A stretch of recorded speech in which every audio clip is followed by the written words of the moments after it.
Welcome to another episode of United for a Healthy Stoughton. My name is Stephanie Patton, and I'm the prevention coordinator, and I have a special guest with me here in the studio today, Danielle Gallan.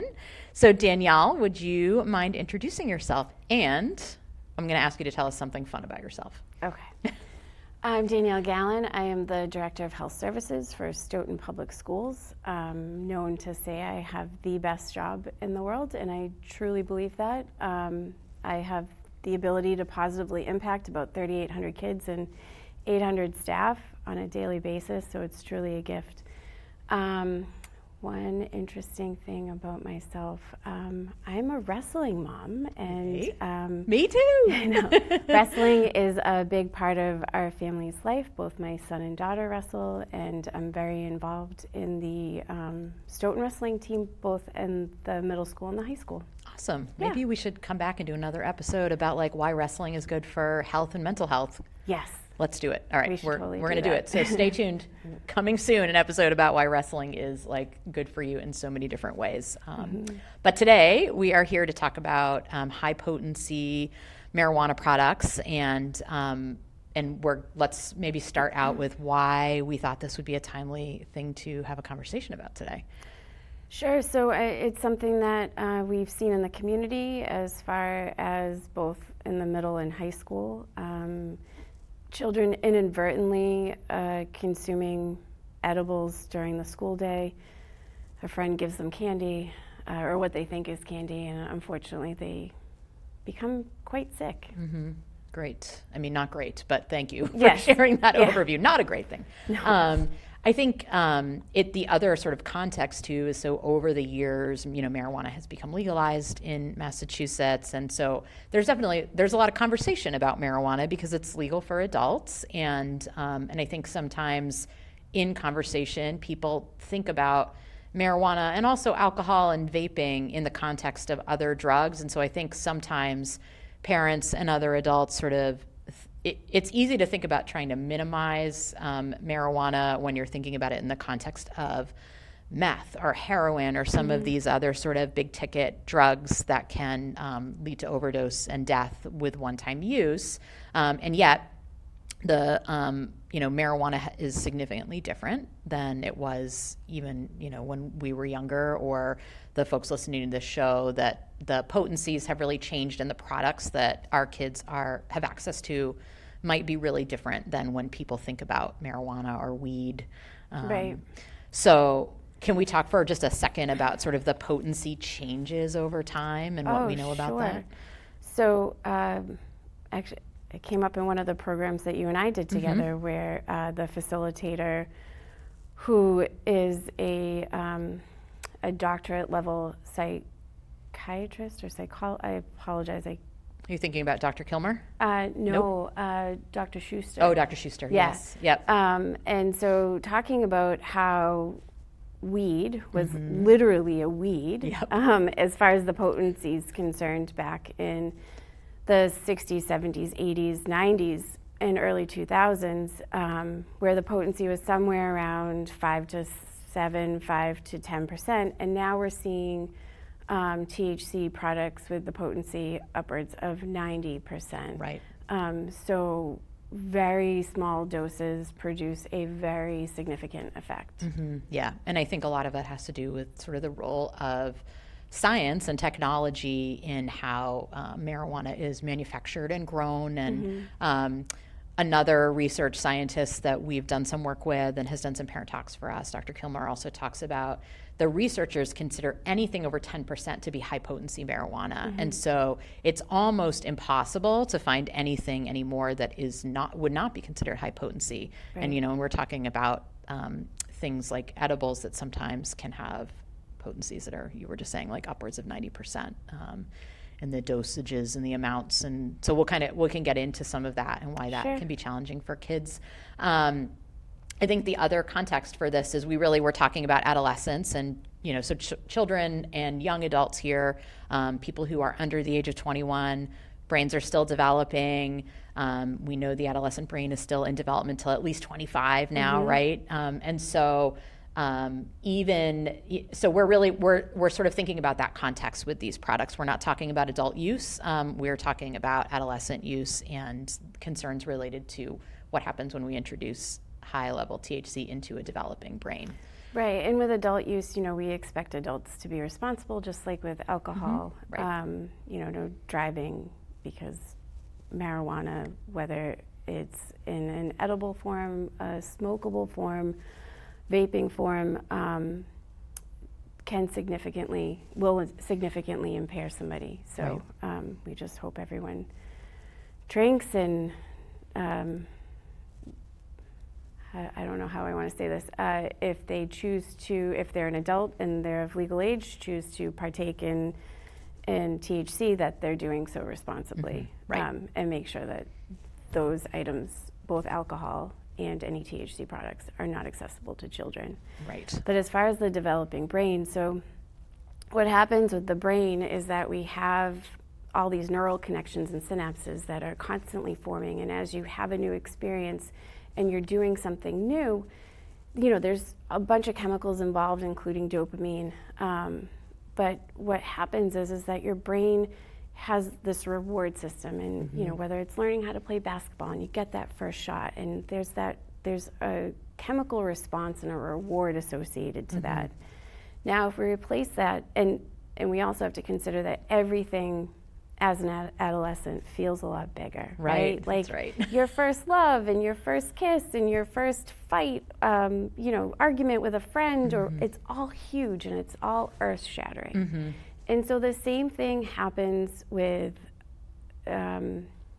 substances, but on a much scarier scale, because the result of the chemical reactions in the brain and how the feelings that it produces really are not reproducible when you're older and your brain is fully developed. So the feelings are so much bigger, the response is so much bigger, and that concern for addiction, dependency, and not forming those neural synapses in a healthy way, is just so significant for those who are under the age of 25. Right, and we see that in the research around the potential for addiction for adolescents with marijuana, for example, is significantly higher than that of an adult.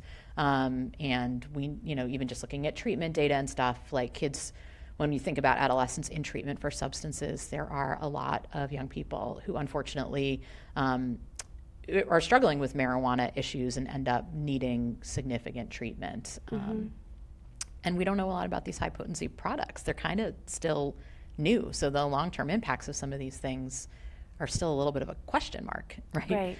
Yeah. Right. How are you going to be functioning in 2, 3, 4, 5 years? Right. There's still a lot of concern around that. There was a study in Finland that looked at, I think it was around 6,400 children when they were teenagers, and then again when they were 30, and they found that it was significant that I believe it was using marijuana or THC products prior to the age of 15 to 16, approximately 5 to 6 times had an impact on their cognitive abilities as an adult. Right. So it's not a lot. Right. It's not a huge amount that we're, or a significant number of times that we're looking at. Right. We're not talking about like hundreds of times. We're talking about a handful of times potentially. Right. Let's talk a little bit about, we have a little show and tell. So let's show people a little bit like what some of these products kind of look like. And so both of these products are things that came from the Stoughton schools, unfortunately. Yep. So I don't know if you guys can zoom in there. So this one, which from far away looks like, we can probably add in a photo of this too, looks like Sour Patch watermelons, right? So do we want to talk a little bit about what the challenge is with a product that looks like this in terms of potency? And sure. I'll hand it to you. So these, I've actually showed, I have a picture of this both front and back on my phone, and I use it as a reference quite a few times when I talk to people about the struggles that we face. So this packaging is actually illegal. It's not legal in Massachusetts, nor any state that I could find that marijuana products had been legalized. It looks like candy, so packaging can't look like candy. The dosing for this is 33 milligrams per piece. So for recreational use, dosing is limited to 5 milligrams per piece, and in any container, it can only contain 100 milligrams. And those are also intended for adults. Correct, yes. Absolutely. Medical grade is a little bit different, but it still follows the same guidelines of it's not supposed to look like candy. Right. So 33 milligrams a piece means that we're now taking 6 times of a typical recreational use serving in one piece. And I don't know about you, but I never eat one piece of candy, right? Like M&Ms are my fifth food group, I will admit. And that packet size looks like, I was comparing it to the things that we get on Halloween, trick-or-treating, and it's the same size as like the little sort of single serving where you would expect, like you open it up and you eat all the pieces that are inside. Right, and somebody who doesn't see that this is not, a candy, a sugar-based candy, that it's THC, or as it says, cannabis infused, could really get very, very sick from ingesting this. Yep. And the product on the inside of this, so this is an empty package now, which has been sealed by the police department. The individual pieces really do look, if you put them on the table side by side with a gummy Sour Patch watermelon, you probably wouldn't really be able to distinguish the two, right? If it was out of the package. Right, and we see that in the second grade medication safety. Right, that's right. We talk about that with kids. When we look at some of the medications versus candies, they can look alike. Yep. And then we wanted to share, so both of these products are in our hidden in plain sight display. So we do a lot of education with parents too around what some of these things look like. So this is a Wonka bar. It's a Wonka bar wrapper, we'll say. It is wrapped, right now it's wrapped around a Hershey bar, which has been in and out of my car enough times that I also would think that could be poisonous on its own. But so sort of same issue here with some of the dosing, right? Around what a square could be equivalent to.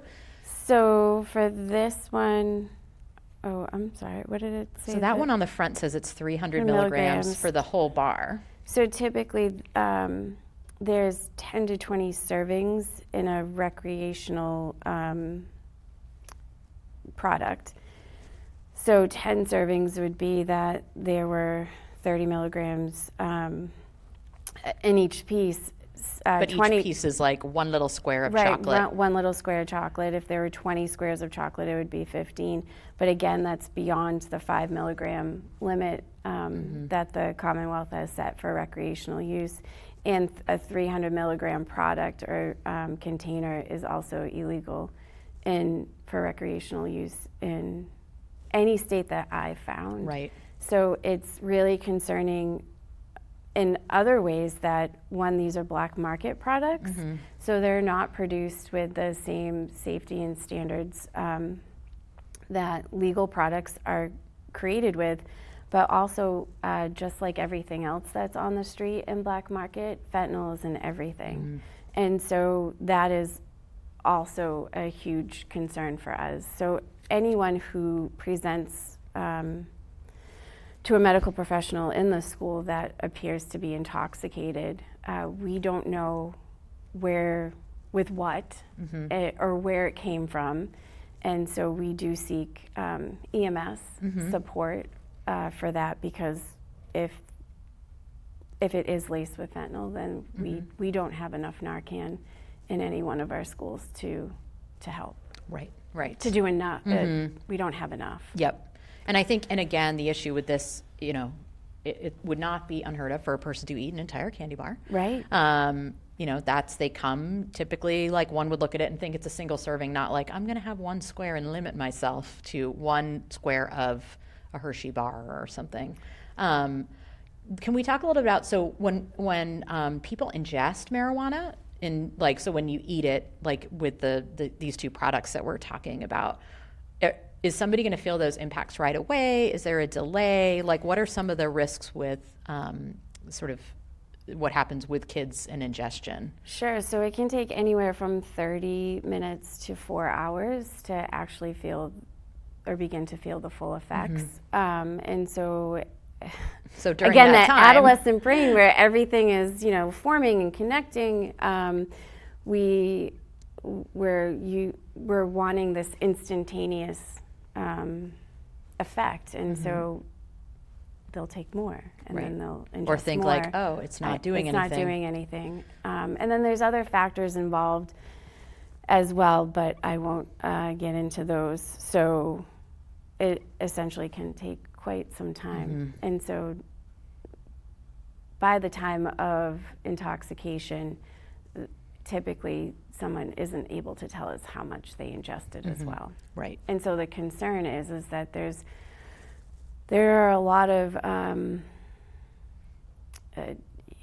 terrible things that the individual could be feeling, right? So your blood pressure is going to increase, your heart rate's going to increase. You can feel very, very hot and flushed. They could have the inability to speak because their brain is, again, the synapses are not connecting correctly, which is also anxiety producing. With enough, there's reports of THC-induced psychosis where, again, we would want to make sure that they were transported to an emergency room so that they could get the appropriate help and medicine that they would need from the staff there. Yeah. But yeah, what I've seen, it does not. These children are not happy of the results of what they've done. They do not feel well at all.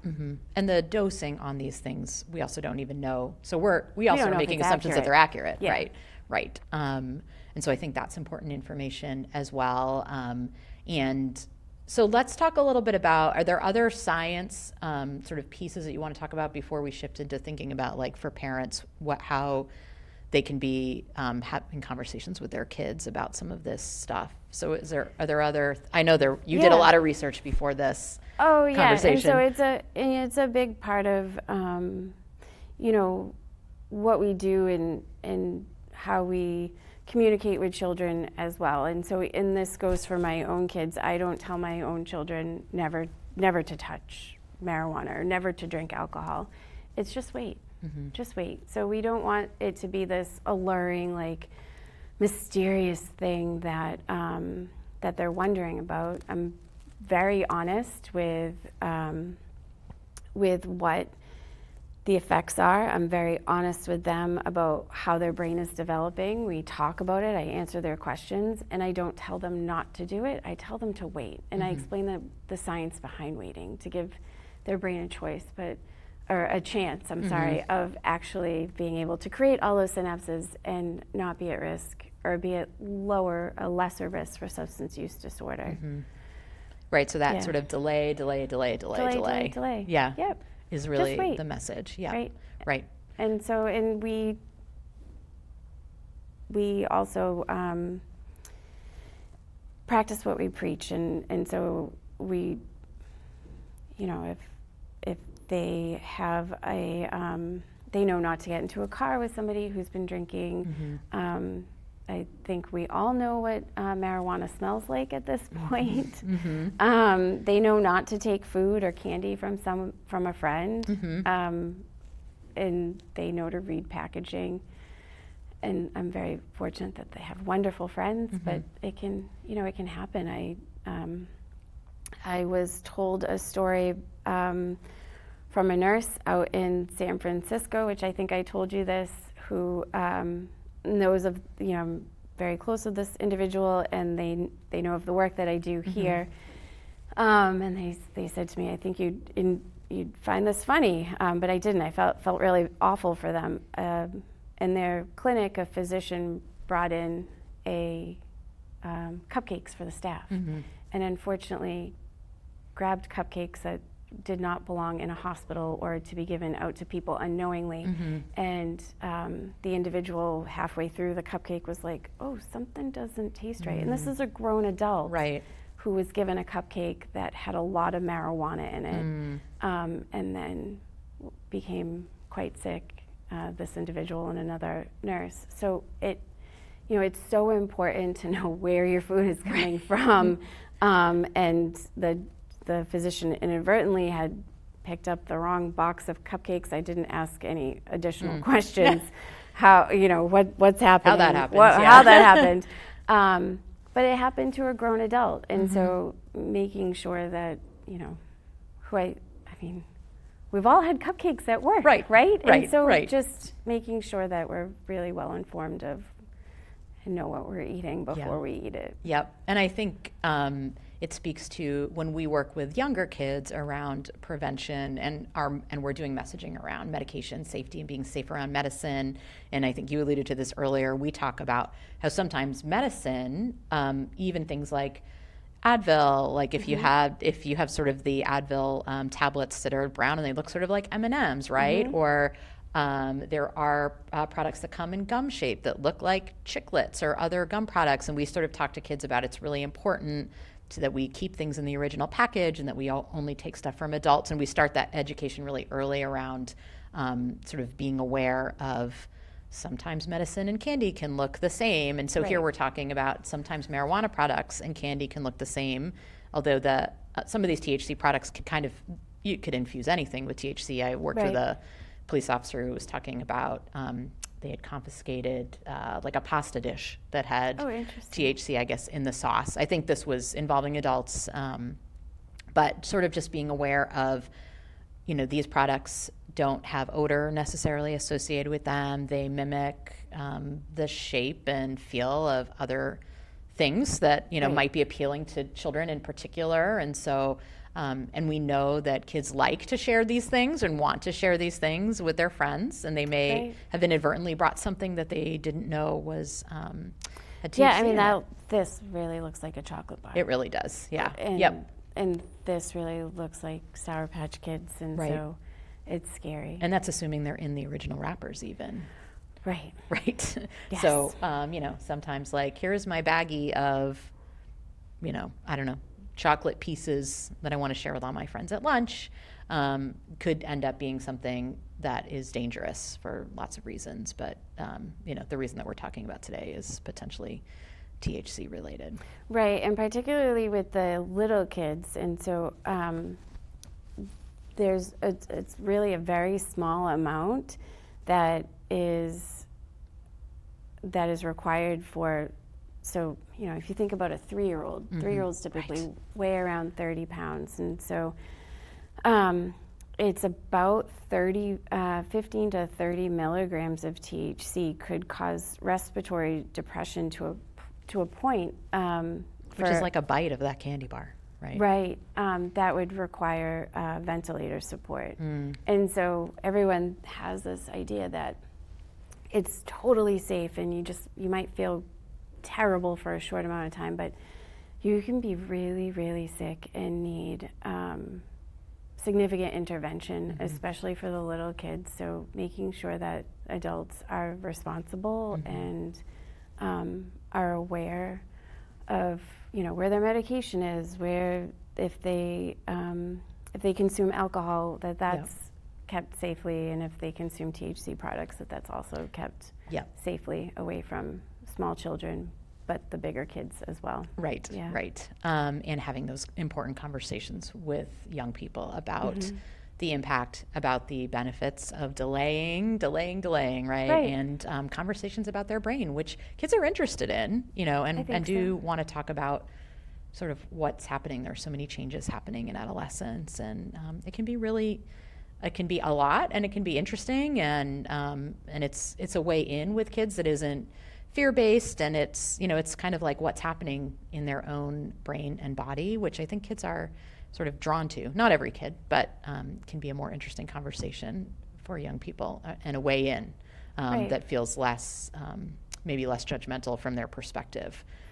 And I think it's important too for parents to come from a place of curiosity and understanding if your child has used, like, are they self-medicating? Is there a reason that they are, is there some other underlying piece that's happening that this is what they're ingesting, because we want kids to be, to get any help that they need, but if there isn't a neurodivergent piece, whether it's ADD or ADHD or a plethora of other neurodivergent scenarios that can happen in the brain, that we want to make sure that those are treated appropriately and that and addressed appropriately, and not through a path of self-medication, Right. which is also what we are concerned about. Great. So that went super fast, and we're coming to the end of our time. Oh, wow. Yeah. So I'm going to ask you if you have any other last things that you want to share with folks, or resources that people should be aware of before we wrap up. Yeah, there's a we can add links, but there's a children's hospital in Colorado that has a lot of really great information. I can share that with you. But also, and maybe we need to come back and talk about this, but also being aware that hallucinogenics are back and our use is on the rise, and that we may be seeing a similar path with hallucinogenics as far as medication based, like being used as medicine and psychotherapy, but then also as the path that marijuana and THC took, being there being a recreational space for it as well. Right. Yeah, I think that would be a great other conversation for us to have here as well, for parents to understand some of that as well. And then, of course, you can always find resources on the OASIS website, which is StoughtonOasis.org. I know that the school department, you maintain a website as well, yes, right? On the health services section of the Stoughton Public Schools website, and I also put out a quarterly newsletter, and there's always resources on there as well too. Great. And certainly if you are a parent of a middle or high school student or an elementary school student here in Stoughton, the school nurses are a fantastic resource, and we have them at every school. And so if you have other questions that you feel like maybe could be directed to your school nurse, they are also a really good place to start. So thanks again, Danielle, for coming out and being on the show this morning. And stay tuned for more fun episodes coming your way soon.